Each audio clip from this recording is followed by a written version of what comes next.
Background: I grew up in a huge Victorian house in Newton, Upper Falls, Massachusetts, near the Charles River and Echo Bridge. The area around the bridge is a deep wooded gorge, and at night it gets incredibly quiet except for the river and the echoes under the bridge. The house was built in the 1840s by the owners of one of the local mills, back when that area was a busy mill village. The house was enormous. 7+ bedrooms spread across 3 floors, plus a turret room in the attic. There were servant staircases hidden inside the walls, and little doors that led to strange passages between parts of the house. As a kid, it felt like the place had endless hidden spaces. The attic was one of the weirdest parts. The crumbling walls were covered in signatures and notes from the kids who had lived there over the years, names and dates going all the way back to the 1800s.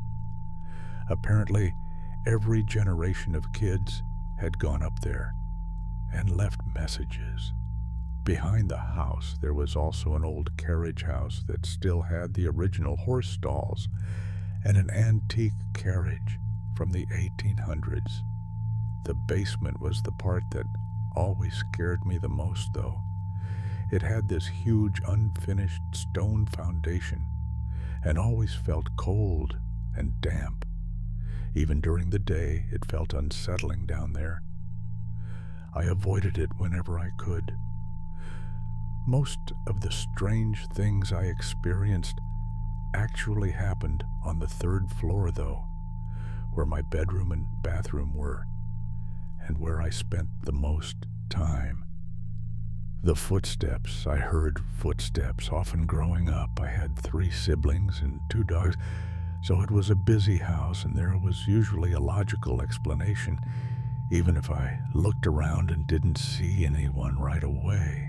But one night in high school, I was home alone and started hearing footsteps coming from the 3rd floor. They were slow, uneven footsteps, like someone walking from room to room. The problem was that I was the only one home. I remember just standing there, listening, waiting for one of the days to react or for one of my siblings to come around the corner, but the house was completely quiet except for those footsteps. Eventually, I got so freaked out that I called the police because I thought someone had broken into the house. They came and searched the entire house and the basement. They didn't find anyone. Nothing was out of place.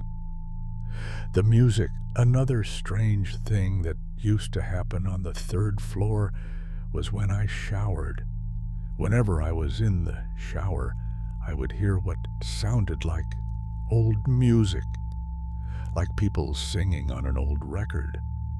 But it sounded warped, almost like a record stuck repeating on a loop over and over. The weird part was that I only ever heard it while the shower was running. The second I turned the water off, the music would stop. The woman, another night in high school, I woke up in the middle of the night and saw a woman sitting on the edge of my bed. She was just sitting there, completely still. She blinked at me a couple of times, and a shiver went down my spine. For a second, I thought I must still be dreaming. I rubbed my eyes and looked again, and she was gone. But I had a Tempur-Pedic mattress, and the spot where she had been sitting was still slowly rising back up, the way memory foam does after someone gets up. That part still freaks me out. The next day, my mom was cleaning out the rafters in the carriage house, and found a dusty portrait that had clearly been stored up there for a long time. When she brought it inside and showed it to me, my stomach dropped. It was the woman I had seen sitting on the edge of my bed. The carriage house. The carriage house itself was already creepy. It still had the horse stalls, with the horses' names on little plaques, an old carriage from the 1800s, and we had even found bones in there before. The whole place always smelled like old wood and dust, and the light inside was dim even during the day. The building was built into a hill, so the back of the carriage house opened into what was basically a basement level underground. That lower level had these strange trapdoors in the floor that led down into an even smaller basement space, along with some hidden passageways.